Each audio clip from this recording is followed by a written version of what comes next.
Thank y'all. Thank you everyone for being here. It says we have almost 40 participants. I don't know if that's left over from the previous presentation, which was great. But thank you. I'm AJ Link. I do a bunch of different space things. I am an adjunct professor of space law at the Howard University School of Law. I am the director of the Inclusion, Diversity, and Equity in Aerospace Task Force at the Center for Air and Space Law, which is where I got my LLM in space law. I am the communications director for Astro Access, which is a nonprofit looking to get more disabled folks into space. And I am a research director at the Just Add Astra project, which focuses on human rights in outer space and developing human rights protections for future space goers. I am also the space law and policy chair for Black and Astro, which is a really cool group doing a lot of good work. So yeah, that was a lot of stuff, but I'm happy to get in. We're going to talk about the future of interplanetary governance today. I've only got a few slides. They told me that I need to have a question slide, so I put one up and we can go through that real quick. But yeah, please feel free to interrupt me. I usually have this on one of my slides, and I'm sure I do. Sometimes I talk fast. If you can't hear me, just let me know. So cool.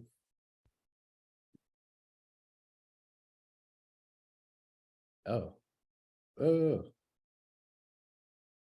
Cool. So which would you rather do?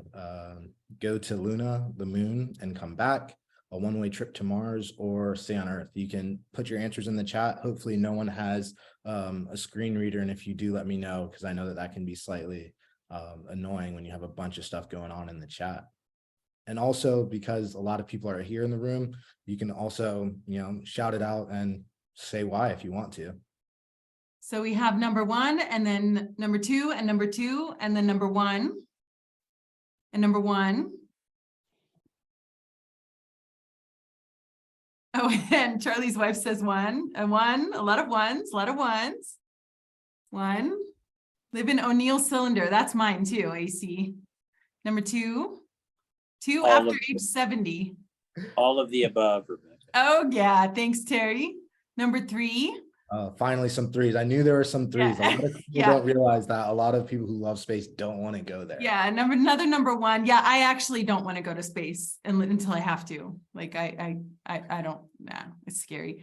Number one, we're still getting lots of ones. Yeah, go to Luna and come back to Earth. Yeah, I guess quickly go and come back to Earth quickly. But or the O'Neill cylinder is kind of cool. Yeah, so I'm a firm number two. I've told my partner this. I want to die in space, whether that's on Mars, whether it's like being blasted into the sun, probably not being spaced and dying alone floating, but something cool. So that's me. And thank y'all so much for your participation. I love that. I teach class and I let my students do virtual if they want to, and sometimes the participation is so low. So I appreciate y'all being interactive with me, so I'm not just rambling and monologuing. So we'll move on to the next slide. Or we'll try to. There you go. So yeah, I already said this. Please don't be afraid to stop me. All my slides, except for the intro and the last few, are just black slides with white text for those who have low vision or are blind. But if I go too fast, feel free to slow me down. If we need to stop and reflect and have discussion, if you want to, have a polite disagreement, please feel free. I don't want to have like an acrimonious debate. Or if you want me to clarify anything. And then things to think about, this is just general presentation accessibility. I know this has been a long conference and the day's almost over, but making sure we have ASL interpreters for those who need it, making sure we have CART or captioning turned on for those who need it, because some people process a little bit differently in terms of audio. And then just general accessibility principles, because that's the work that I do. So I would be remiss if I didn't talk about making space as accessible as possible, not just financially, but also the information, where you're publishing your papers, how they're published, how much we're making people pay, the conferences, all that cool stuff. And with that, I will dive in. So space should be accessible and inclusive. This should say accessible and inclusive for those who want to go. And I think the poll that we did at the beginning is really good at showing that not everyone wants to go to space, and that's really important to remember. I think a lot of times us as space folks, especially the space folks who want to go, forget that not everyone loves space in the same way that we do and want to go like we do, and that's okay. but we should be making space as accessible and inclusive as possible for everyone who wants to go. That includes disabled folks, that includes folks in the global South who maybe don't have the financial resources or capital to be spacefaring just yet, and what we're doing to help those folks. That includes how we're distributing space resources when we eventually get to that point, where we can extract resources, all those different kinds of things. And that goes to the benefits of space should be shared equitably amongst all stakeholders. And for me, all stakeholders is beyond just humanity right now, but that includes future generations. I know there's like lots of conversations about effective altruism, but I'm not going to talk about that. But I will talk about intergenerational equity and thinking about how we traverse through our solar system and through the universe, and making sure that we do it in a respectful way that does not, limit or harm, the folks that come after us and what they want to do in their ambitions. And so the last piece before we get into actual international space governance is international law is not properly situated to address all of the unique environments and circumstances that are going to happen in space. I'm sure a lot of you know that space law is a thing and does exist. I'm sure you also know that international law applies in space for whatever that's worth. We can talk about enforcement mechanisms and how you actually do international law. But through the work that I've done, the writing that I've done, space law is really bifurcated between what happens, on Earth below 100 kilometers or the von Karman line and what's above it. But space is so much more complicated than that, right? You've got intercelestial body space. The moon is different than Mars, and Mars is different than Venus. Venus is different than whatever asteroid we get to eventually. And so that's a really simplistic kind of way to view the vastness of the universe. And that's something we should keep in mind. And AJAC wants to know if pets are allowed in space, because that's a non-negotiable, AC says.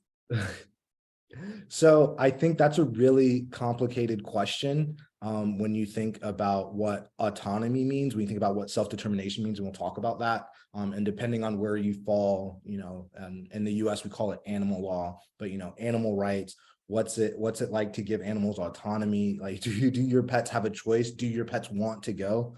Thinking about like the history of space, we thought space was so dangerous that we didn't send humans at first, right? We sent animals, and because humanity often thinks that we are above other animals and, separate from the ecosystem.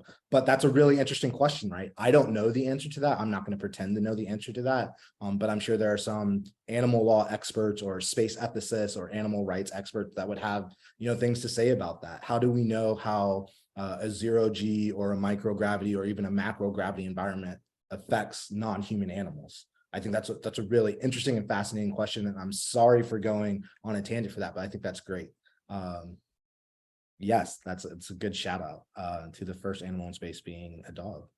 So I will go to the next slide. Thank you so much.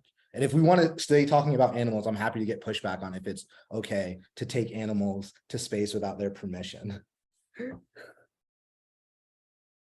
Okay, I will move on then. Interplanetary law and governance. So interplanetary law is the term that I use. I'm not sure if I'm the first person to use it in an academic way, but I know that I've published things talking about interplanetary law, and that's really just an extension of what international law is, but thinking about it beyond just Earth, and how we probably, and we'll get to this slide, need to have a federalist or a regionalist type of system for space law and the activities that happen in space. And it also expands our conception of what humanity is. I'm sure all of y'all know Frank White and the overview effect, and how we're all part of one human race, species, family, whichever word you want to use. And so kind of expanding our thinking to what law can and should be, if it's even less necessary. I know that there are a lot of folks, I think one's presenting in room 5 right now, who think that laws won't be necessary in space and we should kind of just go and do and whatever. And so there are people who are of that opinion, and maybe that's true, and something that I've learned going through and navigating different communities within the space community is that space is big enough for all those things eventually, right? Eventually, hopefully, if we don't destroy each other and our planet, we will have the technology and the ability to spread out in ways that we can self-segregate. And self-segregation isn't necessarily a bad thing all the time, but space is big enough for those different ideas to kind of develop in different spaces, and we should allow room for that. So we still need to consider human rights in space, and that includes civil and political rights. So I mostly focus on economic, social, and cultural rights, but I do know about civil and political rights. So the ICCPR is the kind of foundational document for that in international law. That's the International Convention on Civil and Political Rights. And the reason that is important is we have to think about participatory rights when we move to space. And participatory rights are political rights like voting, being able to participate in the political process, being able to protest. How do people cast ballots in space if they're in space long-term during an election in their home state, right? I know the US is going through our election week right now. Can you do electronic voting from space? Do you do a physical ballot from space, but then you send it back down on a ship? How do you time all that? How do you get to participate in the process? Eventually, when we have long-term space presence and long-term space communities, how do we protect them against statelessness? That's a really difficult question when we're thinking about space, especially when you think about how we have stateless people here on Earth, right? And how hard it is to protect those folks. Also, we need to think about self-determination. Again, I talked about intergenerational equity. I am really big on having legal protections, but we also want to make sure that the legal protections that we have, oh, there's something in the chat. Who will oversee space penitentiaries? This is a really interesting question. And I've actually had to talk about this a lot over the past 2 weeks. And, you know, that is something I don't know the answer to, but as someone who comes from movement lawyering here in the US and abolitionist lawyering here in the US, what do we mean by penitentiaries? What do we mean by jails or prisons, and how are we quote unquote policing and protecting people in space? Right now, you know, we don't need a quote unquote police force in space just because there hasn't been enough people and they're generally able to coexist with one another. But is that always going to be the case? Probably not. Maybe, like, if you're an idealist, what does that look like? But I think the question of who will oversee and who's in charge is really interesting. That's not something that I've focused on. I don't have a really good answer of that. I'd love feedback if someone has a better idea. If we should have, you know, a global space force, a non-US global space force or global police force, or, you know, something like that. Does anyone have thoughts on that? I think it'll be more like pirates, AJ. Yeah. Like, I don't think we're going to have law enforcement. You nailed it, Rebecca. I was thinking pirates for sure. That's us. Because, I mean, right, in the first bases, yes, we'll have a government probably, but as soon as people have the ability to go to any planet they want and to out into, I mean, it's going to be piracy. Like, people will, won't it be anarchy until we get like a Darth Vader or someone to bring it all in? How is that going to work, AJ? How do you, and Terry, how do you all envision that? I would love to hear Cherry's response first. Okay.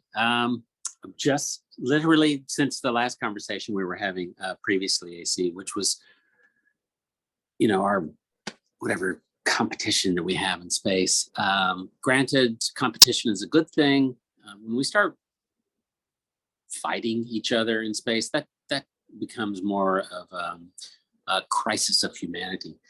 And one of the things, Mike Gold, I'm sure you guys all recognize the name. Mike Gold. He used to be with NASA. Now he's out in the private sector as a consultant. But, you know, he was a big part of the Artemis Accords as they were starting to build those through UN. And now I think we have 100+ countries that have signed up to the Artemis Accords. Why don't we have a basis like that? Something that we can fall back on and touch. Say, look, we're willing to start. And I remember Dr. Wang, Beijing Institute of Technology, Guyo Wang, desperately smart CNSA, right? Or is it CNSA, Chinese National Space Agency? It all sounded hopeful. This was 2 years ago, AJ. I don't know if you guys remember when Mike and UN were negotiating the accords themselves. And I just remember thinking, wow, we are on the cusp of maybe, again, having an opportunity to see space free, right? Free from war, particularly. I don't think that'll happen. Given human history. Yeah. I agree. I'm a pessimist. Yeah, but actually the alleged crime in space didn't happen with that astronaut. I know that made a ton of news, but allegedly there was just like miscommunication. She didn't actually commit a crime to the comment there. And then privateers with letter of marque from some governments. That's intense. The FBI paper. Yeah, so in under space law, states still have I guess personal jurisdiction over their citizens, right? So states can, enforce their laws with their citizens, and sometimes over, I guess not sometimes, over their spacecraft. So like depending on what happens where in the ISS and who it happens under, based on the treaty of the ISS, different states have different jurisdiction. Which is really interesting. But that's self-determination and sovereignty. So self-determination and sovereignty are two different things. Self-determination for an individual or a group of people does not always lead to sovereignty. And I think the complication of sovereignty in space is really interesting, especially if you're thinking about the Montevideo Convention and kind of the four necessary points of having a state recognized is one, having territory, but as we all should know, you're not allowed to appropriate territory in space. So how does one become a sovereign entity in space without appropriating territory? These are all questions that I do not know the answer to. I'm sure there are lots of smart people who are thinking about these things, but this falls under both law and governance and how we adjust our international laws and norms to have a broader interplanetary perspective and community. And I will move to the next slide if everyone's okay with that. Cool. So I think the interplanetary or polycentric governance structure can provide possible solutions. We have examples of polycentric governance here on Earth. I've only done state types of polycentric governance. I want to let y'all know that I fully understand that polycentric governance can have stakeholders who are non-state actors. So that includes private actors, that includes NGOs, like depending on how you build your polycentric governance structure, it can involve various stakeholders that are not necessarily state or government actors. I acknowledge that, but the only examples I gave were of states, right? And so we can have a space federalism where, say, the Earth and Luna are separate states, but under the same kind of sovereign entity, which probably be governed by Earth, right? Kind of like a US system where you have separate states, but then you have a federal government over top of that. You could have something that's bigger, that's like regionalism, kind of like the African Union, where you have a collection of, and sorry for using states interchangeably. I was talking about US states. Now I'm talking about international countries as states, where they collectively have decided, like, we are part of this one union. This is how we're operating. This is our economic cohort. And then we could have something like supranationalism, like the United Nations. Like, would the United Nations add a seat or a member for a moon-based community or a Mars-based community? Would those communities even want to be part of the UN? How would the UN recognize that? These are all complicated questions that I do not know the answer to, unfortunately, but these are different ideas that we should probably be thinking about now. A lot of people say, it's too far out. We don't know, wait 100 years. But these are kind of governance things that we need to understand now. That way we can at least attempt to avoid some of the conflicts that we know with, movements for independence and things like that. So I got a question. Would the UK fall into federalism or regionalism? And for me, I think that's a really difficult question. I think if pre-Brexit, they may have fallen under maybe a type of regionalism in terms of their relationship with the broader EU. But also post-Brexit, you can still say they kind of have a federal government if you think of Wales and Scotland, and depending on where you are in Northern Ireland, if you believe that you belong to the EU, as part of a collective federalist system. I don't think many people view the UK as a federalist kind of structure, but I guess if you kind of broaden that out, you could say it's a federation of states. And then the other question is, where does Asgardia fall in? I'm going to abstain from that. I think Asgardia is a complicated situation. I think what they're trying to do is really interesting. I don't think they are always in line with actual space law in terms of what is and is not allowed. So I think Asgardia is a really interesting question, and I don't think I have the best answer for that.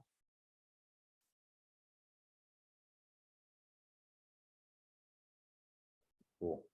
So these are the different types of polycentric governance structures that we could potentially have. Or maybe it's bifurcated where instead of the Earth and Luna as one part or one region, maybe it's the Earth and Mars. What do we do about interplanetary space? How is that region regulated?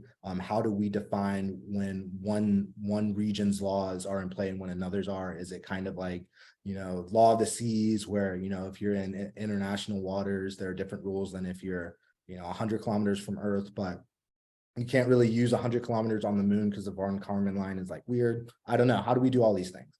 Do we just have arbitrary measurements? All that stuff. Cool. Let me see Charlie in the chat. Regardless of what might be the best governing style to land on for space, do you or anyone think human unification, whatever that looks like on Earth, will happen as a result of expansion of the human presence in space, or unification on Earth, necessary to avoid literal anarchy in space as our presence increases? Or have we just become species divided by national borders and that's it? I think, Charlie, it's probably the latter. I don't see us becoming fully unified. Maybe we will. Maybe this kind of space regionalism or federalism forces us to have a more global government, but I know that lots of people are against that. I'm not getting into like conspiracy theories of the New World Order or things like that, but a lot of people have national pride, and a lot of people have, you know, subnational pride when it comes to their individual cultures or regions within their states. And so I think one of the goals of space, or at least the ideas of space at the beginning, you know, going back to Frank White's overview effect, was like, yo, we will see this beautiful thing, and, you know, we will come together and wars will end. And, you know, it's been 60 something years and that hasn't happened, right? And so I think it's complicated, and that's kind of why I'm for at least developing very bare minimum laws. We can talk about how laws are often dictated by the powerful and are shaped by the powerful, especially international law. And I hope that I have a slide on, you know, TWAIL and kind of the critiques of international law, if that's even the best way to go. But, you know, without those kind of basic human rights protections, I feel like it's really dangerous. Eventually you'll have people who can just go and they'll have enough money and fuel and resources to escape whatever enforcement mechanisms we have. And we can only hope that the people on those ships have volunteered to be there and they understand the risk of not having the protection and oversight of other people. And then Mary says, why would international waters laws be an analog for spacefaring? Why would it not? I should have said. Yeah, I would say so. There's so many comments. I love y'all's participation. I would say the international waters thing is something that could potentially be if we develop a regional system. So say Earth and Earth's legal system is part of a federalist system, but its laws can only go to our Earth's atmosphere, right? Whatever that is, or, you know, potentially a few kilometers beyond that. And then there's actually intercelestial body space, right? There's space between the Earth and the moon. There's space between Earth and Mars. There's space between, you know, all these celestial bodies. You know, who's regulating that space? And that would be like the international water. So intercelestial body space could be an analog for international waters in terms of how we regulate that, the types of regimes we have to, you know, protect against privacy and privateers, or things like that. So that would be the analog. And Terry says there are similar legal environments. And then AC said, perhaps we need some outside universal threat to make us recognize this common bond. I occasionally think how quickly our differences worldwide would vanish if we were facing an alien threat from outside this world. And yet I ask you, is not an alien force already among us? So I don't know if that's necessarily true. I think it's potentially true, but I think human grievance is a really powerful motivator and divider. And oftentimes we do our best to use law to protect against those. Sometimes the law helps reinforce those grievances and those frustrations and things like that. So I don't know. I'm going to go to the next slide so I can get these slides out of the way and we can just chat.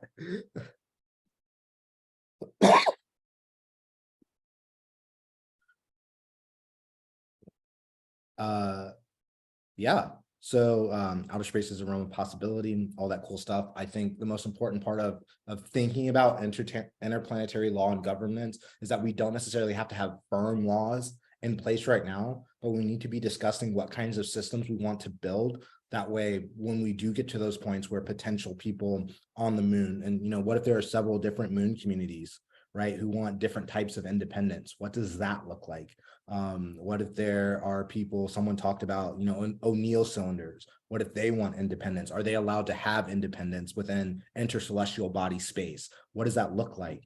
Are they recognized as their state because their cylinder is their territory, right? I think there are lots of complicated legal questions. And I think a lot of people, at least that I know within the space law community and to the broader, commercial space sector in general, aren't necessarily thinking about these. It's kind of like, where can we go and get the most resources? And, we'll come back and we'll deal with the laws on Earth, and the laws on Earth, depending on how long your long arm statute is, we'll just do all the work for us. And so, yeah, I think a new interplanetary framework will be necessary. That is my spiel. I have one more question. I'm going to close this, but they told me to have an ending question slide. So I guess we'll do this now so I can close it and we can get it out of the way. What's the most ideal governance system for an interplanetary humanity? And with that, I will just skip through the end of my stuff and we can discuss it. Yeah, I've got my LinkedIn if you want to reach out to me. And these are kind of some of the projects that I talked about earlier. And that is it. End. Cool. Let me close out of this and stop sharing my screen. And everyone, AJ, I just want to jump in here. This is an interactive talk, so feel free to turn on your camera if you wish. And also, you all are welcome to ask questions. Hi, AJ. This is Christina Perez. Your presentation is incredible. I know there's so many opportunities for my students now in any type of a space. And one of those is laws, right? Like who owns, I don't know. I just feel like this is something that we don't even talk in education, but I see many passionate students going into that route. Now, you're asking this question about what type of government, and I'm thinking because maybe we are not the ones who are going to be in that space, we actually should have this conversation with students in lower school and see what they think about this. I feel that us being adults and having all of these ideas already in our minds and being in a world that has a lot of issues, I think that's also a problem in trying to think about what type of governance we're gonna have. It's already messed up, and I feel like one of the best ways of making this in a better way is asking our young children and see what they come up, what is their ideas, what are their solutions, and with that, like really push them to that level. So then we think about what they want, and then we actually create something where they're going to be successful. So that's my answer to that. Thank you so much for your presentation. Thank you so much. And I try to tell my students that as well. I also think that's part of the intergenerational equity piece, is not developing laws that are too restrictive of, say, freedom or independence movements, right? But also acknowledging that not everyone who lives in space will want to be free and independent, right? Because that has lots of complications too, right? Like maybe the first 30 years on the moon, they're like, we are very, very dependent on whatever government or company's resources and money and protection, and they control our water and oxygen. So we're scared, to say that we want to be a free and independent people. Like that's a potential thing that happens, right? And so I think we have to build systems that are, one, flexible enough for all the different possibilities in the future, because space does represent so many different possibilities.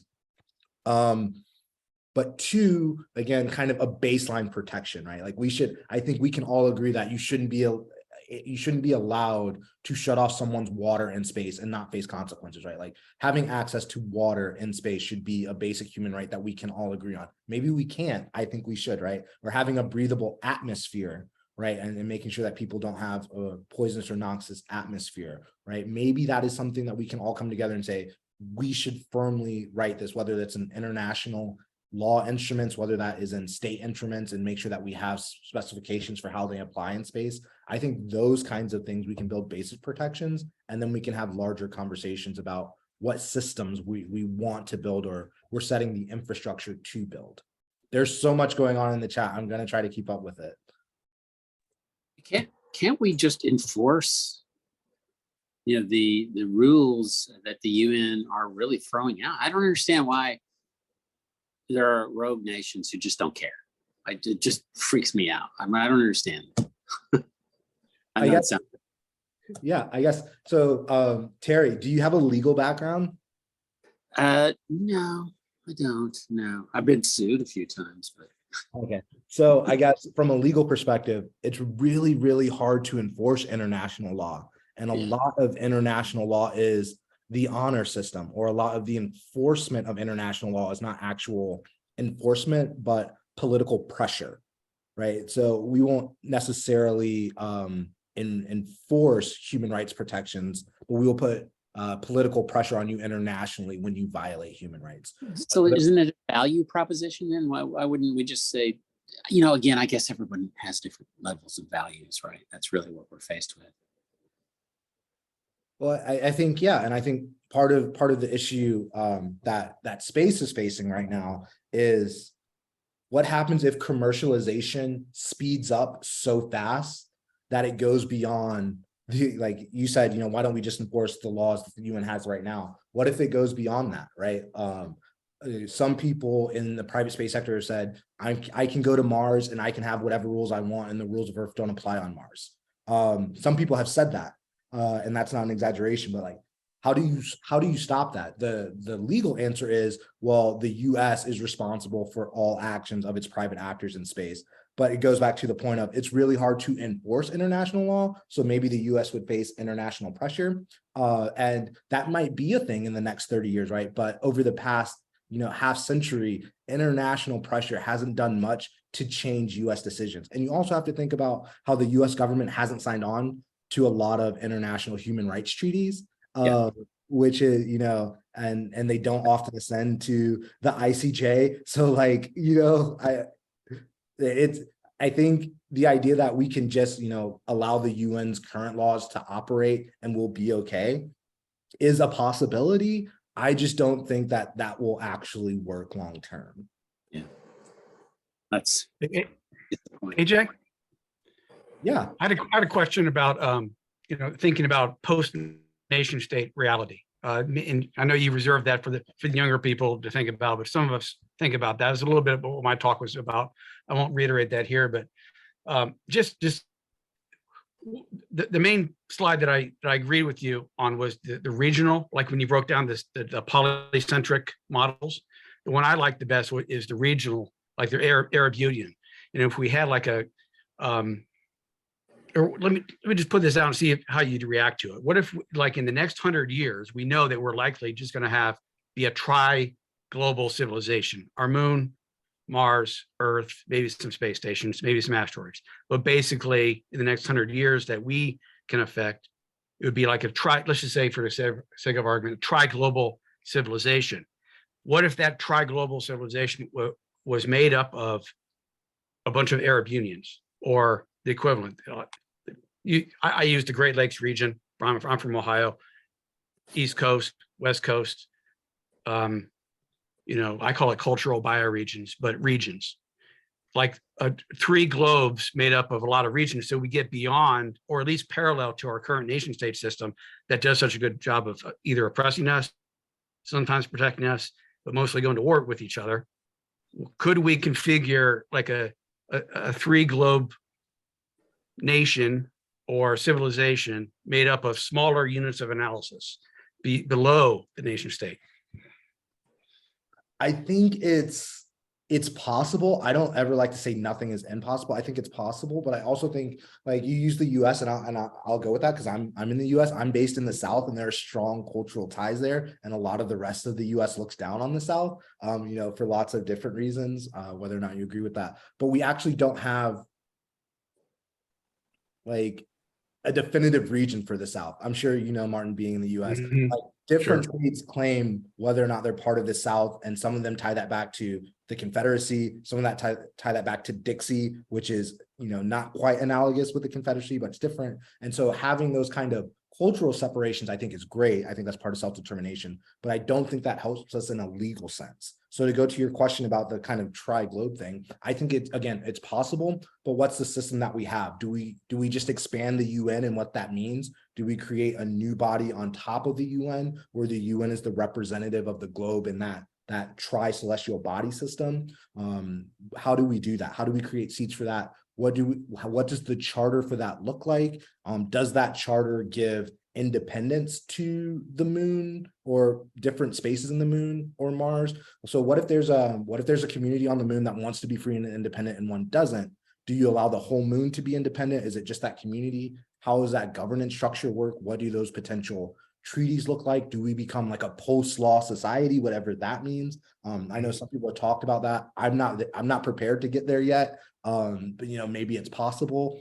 I think there's so many different questions, and the pushback I get because I'm an academic is like, this is all science fiction. And my response is always like, this is really serious, right? Like these are future humans' lives at stake based on the decisions that we make now and the protections or lack of protections that we have. And so when you do human rights, my pull to get people in to tell them that human rights is already a thing in space is like, your privacy gets violated all the time by satellites taking remote sensing, right? And if you're in the EU, there are EU regulations that do a little bit to protect your data in terms of remote sensing. But if you're in the US outside of California, there's like very limited protections, right? But there's also things like your cell phone usage. Like, do you have a right to the internet? Should we make that a thing in a really globally connected society? Some people don't know, like, you have a right to education, which is hard to enforce. I think South Africa had a really interesting case maybe like a decade or two ago about the right to education at the state level. But does the right to education mean you should have access to the internet so you have access to the information? I don't know. These are really complicated legal questions. So sorry for rambling on that. There's so much going on in the chat too. This is so interesting. I hope I answered your question. If I didn't, I apologize. But it's possible. Yeah. What does it look like, I guess? Yeah, no, that answered. I wanted to get you to ramble actually, and just you may or may not know about the campaign for a United Nations Parliamentary Assembly, which is trying to democratize, get like you could vote people into the United Nations, because right now it's a collection of nations, it's not people. There's a democratic deficit, which I kind of is part of what I hear you saying in your theme of making sure that governments protect people. Well, it's not necessarily that governments protect people, though I think that's what governments should do, but make sure that governments or that people have the ability to create their own governments, at least future peoples, and what that looks like. And I think your point of drawing. Go ahead. Drawing the lines is key. My hope for this is that we have this blank slate, and I'll stop with this because you have 21 chats, but we have this blank slate, and I'm just worrying that I worried that we're going to repeat the mistakes that we made on Earth by not viewing our solar system as a blank slate right now in terms of trying new models of union, yes, but also expansions. The word I use is expansion, because I think that has a more open-ended possibility. But I'll let you get back to the other chats. AJ, I have a question about civil rights. Yes, can I get to just 2 points in the chat before I forget though? Yes, go ahead. Rome, and there's a point about the UN. So okay. I wouldn't use Rome as a great example. One, because it called it imperial Rome and it was imperialist, and we need to acknowledge that we do carry a lot of those imperialistic and colonized tendencies with us, like the concept of colonialism and colonizing space instead of living in space, like the idea that's terra nullius, or like whatever the fancy other Latin terms that legal people like to use, like space. And this goes to my point about the UN and loosely regulated organized groups, is like indigenous perspectives on what celestial bodies mean, what they are, the religious value, the cultural value to these things. Are we respecting them and treating these celestial bodies with dignity, instead of just treating them like empty rocks that we can just expand upon or extract from? I think those are all really complicated questions that we don't necessarily have, that we should. And to the point about the UN, I think that the UN is not a great model. When you think about how the UN was formed, who originally had say in the UN, who didn't, who was silenced in the UN, how the global north dictates what is quote unquote human rights and what isn't quote unquote human rights, and how that is enforced again. Oftentimes when you hear about human rights violations, or at least, I think the internet has changed just a little bit, right? But when who was often accused of human rights violations was the global south and African countries, even though human rights violations have taken place all across the global north. I think there was a conversation at the end of the last segment a little bit. I had to step away, but someone was talking about China accusing the US of human rights violations and kind of what that looks like. So yeah, I would agree, Saba, that the UN isn't necessarily the best template or blueprint, but also like remembering that we should be having indigenous voices and indigenous governance structures because they have lots of knowledge about how to govern locally and communally, with self-determination and independence, but also again, maybe not conquering the moon, or like saying that. So yeah. I need to say something about the UN. It's not a government in the first place, and that was because it was decided not to be a government. One of the key pieces of their charter is that each member nation is a sovereign nation. And I just want to point that out before we try to use too much modeling of the as the UN. I did a lot of studying of the UN. Not that I'm an expert, but at any rate, the UN is an association structured and governed because that's the way they decided to put it together. So I would agree that the UN isn't a government, but it's a type of government structure. It would still fall under polycentric governance because the UN as a collective, whether or not they do a good job of this or not, helps to quote unquote govern the world. So I'm not saying that it is a government. And I think your point, Irving, is really, really important to the question that Martin had about who gets to join the UN. Again, you said sovereign nations. So would a community that is not able to what's the word, acquire territory, I've lost my word, but acquire territory in space because that's not allowed, appropriation. Like, can they be part of the UN? Like, do we need to change the rules for what statehood means, right? We can't even decide on statehood for some countries now here on Earth, right? Like you think about the folks in Palestine, right? Or the Kurds, right? Those are folks who have everything that could potentially be a state, but they're not recognized as a state by a lot of the international community. And so those questions about statehood, who gets to join the UN and participate in the association that you're talking about, Irving, I think those are all really, really big questions that really smart people should probably be talking about, and not just me on a Zoom, But Rebecca had a question about civil rights. I didn't forget that one. Oh, I did. Thank you. Yeah, so I'm a space law nerd also, and I've been writing on civil rights in space and how they may be limited because we'll have to protect the integrity of the space base. So my question to you is, what are some ideas for protesting that people could engage in without threatening the integrity of a space base that's located in a lethal environment, where if a protest got out of hand, or if there was a large gathering, it could really kill everyone, essentially. So what are some examples or some ideas you have for how we could still maintain that civil right in space? So firstly, Rebecca, you should totally join just at Astro. We can exchange information, get you on the team, get you publishing. I think that's great. And two, not to sidestep your question, but to go to the root of it. What are they protesting? Why are they protesting? What would they need to protest about? And who a is vaccination? A vaccination. What? There's a vaccination that the space doctor says everyone has to have, and half of the medics don't think that, or the scientists don't think they should take it. Okay, so this is very topical, right? And this goes back to the governance structure and who's in charge, and almost to the policing question is, does whoever is in charge, do they have the legal authority to mandate a vaccine, right? Is it democratically elected? Like the people have decided who their leaders are? Are there political solutions to that before you get to protest and political violence? Is it not a democratic thing where, you know, it's a military base, even though you're not allowed to have military bases in space? We'll see how that goes. And there's a hierarchy, there's a structured hierarchy. It's like top of the chain, and that's it. I think all those questions need to be considered. And then to get to the base of your question, I think the human right to expression and protest and participatory rights overrides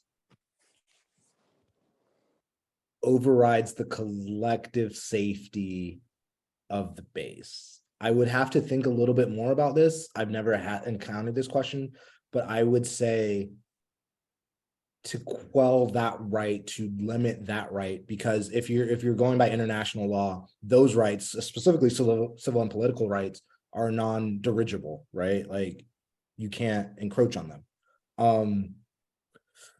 I would hate to be there, right? Like if they're so, if I were on a moon community, or living in a moon community or a moon base, and the people were so upset about a potential vaccine that they wanted to destroy the moon base, I would be really upset and like looking for the first flight out, and like maybe there are better answers to that. But we would hope, right? Like someone talked about it. Like we would hope that living in a community and being forced in such a hazardous environment requires people to find better solutions. Are humans capable of that yet? I don't know. So yeah, that's a really convoluted answer of maybe, I don't know. And yeah, I was wondering if we were gonna use the military law system on the moon bases and on the Mars bases just for a few years until things get stable, but then we need to have a mechanism to bring back everyone's civil rights. Like it's very dangerous for us to just lay down civil rights. But for example, someone wants to have a gun, you can't have a gun in space. Like how can you can't, like they might give up that civil right just going to space. The right to protest could be very dangerous, and the right to refuse medical treatment could endanger everyone on the base. So I would love to keep following on this talk and really figure things out on a tangible level, because we're establishing non-NASA moon bases in the next decade or two. I think you are legally allowed to have a gun in space, technically. Like I know you are legally allowed to have a gun in space. You just can't have a weapon of mass destruction or a nuclear weapon. Yes, but whoever, like, let's say Elon Musk does his thing. Is he gonna allow guns on his precious Mars station? Because Absolutely. if just one person shoots a gun, it can destroy everyone. Absolutely. He would absolutely 1,000% allow that. That is like one of the fundamentals of being a libertarian is having access to weaponry. That's how you police, enforce, and protect, right? Especially without a state. Or with I disagree, but what do you mean, Irving? You disagree on which part? I disagree with what you said. Which part? That you would absolutely have the right to have a gun in space. I mean, under space law, as it's currently written, the only things that are prohibited are weapons of mass destruction and nuclear weapons.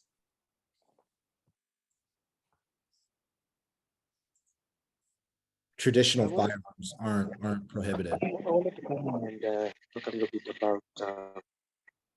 I'm sorry, bro? Can you hear me? I can.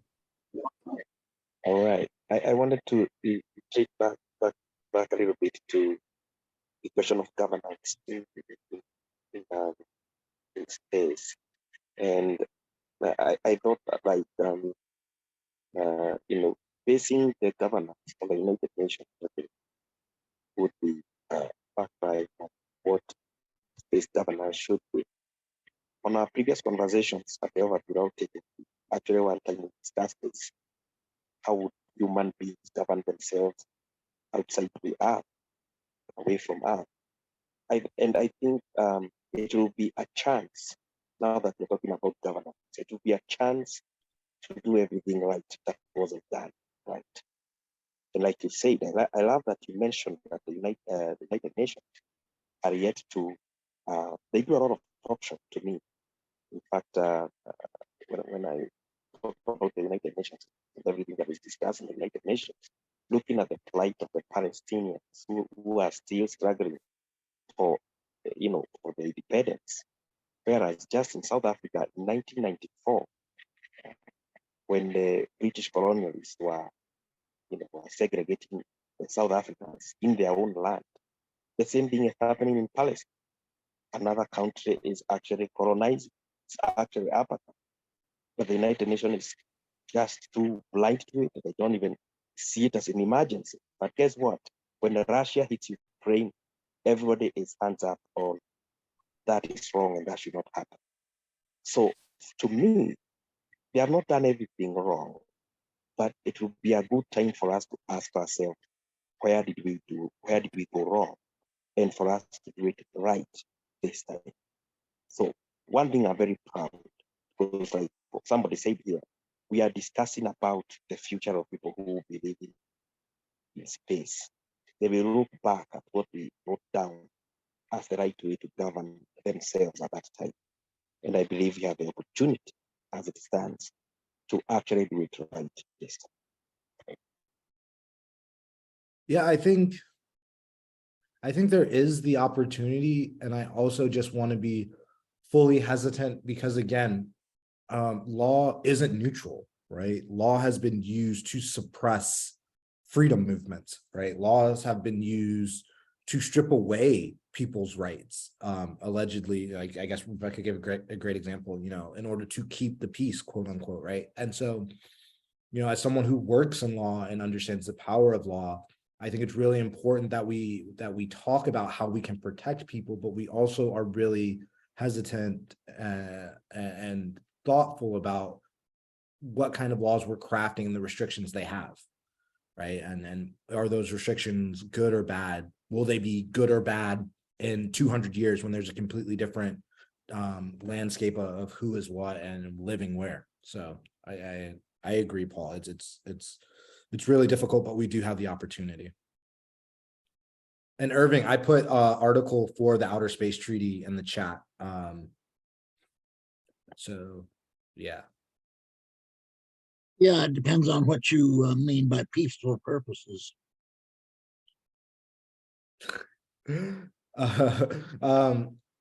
I would say, from my experience in international law and living in the United States, which is a very militarized and policed state, peaceful purposes to use weapons is a very, very thin line for someone to try to justify the use of a weapon. Like, people are going to have guns in space. I guess I don't try to be definitive on many things, but like, people are going to have guns in space. If they have not. Someone's talking about Soyuz potentially having a pistol. I am not familiar with that, but like, that's gonna happen. They are right, but the pistol was for after landing, not for use in space. It's I know why they do this. It's so in case they have a malfunction with their landing and they land in foreign territory and they're in danger, they have a gun that they can use. I think they get money too, don't they? They have like different currencies or different things to get them to a safe place if they have a bad landing. Yes.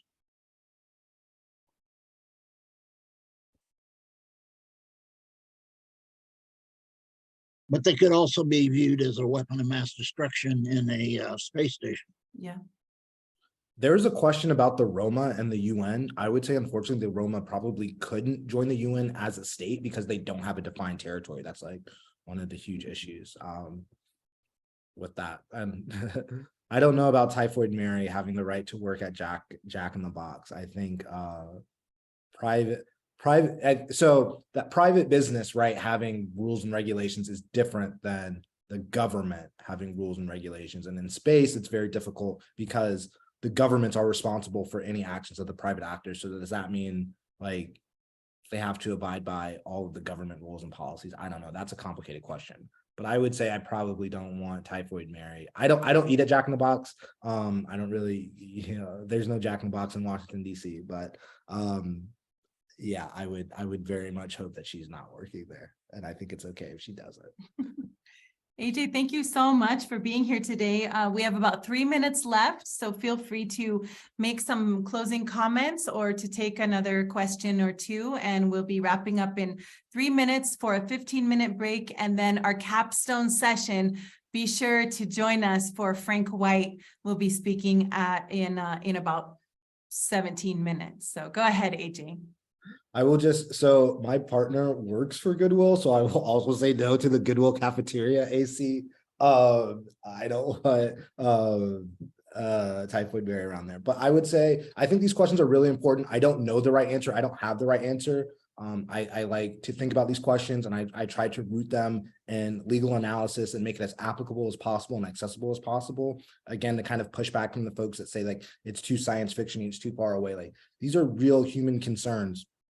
And something that I think about, and again, try to make people understand the seriousness of it, is people are really into the idea of space tourism right now, but any tourism requires workers. And what are those workers' rights? And how do we protect those workers who are potentially going to be in space for like, what if it's like a cruise ship where they're like in space for 30 days at a time or something like that, and they only come back to port or whatever? Like, how are we protecting those people's rights? A lot of people like, it's just going to be robots. Like there's only robots because it's so dangerous, but like, no, like in near Earth orbit and low Earth orbit, like it's going to be people doing things. And it's not just going to be government astronauts. It's going to be not even private space flight participants, right? The people who are paying to go on the joyride, and enjoy it for, the 2 or 3 days. Like, what about the people who are the mechanics there? Like having the emergency mechanic in space, what are that person's rights? Like, these are really important questions, and they're not 100 years off. That is like a 30-year question. Like, we will have mechanics in space, like long-term, within probably 30, if not, 30 years, if not sooner. And so I really, really urge people to love space, enjoy space, but also think about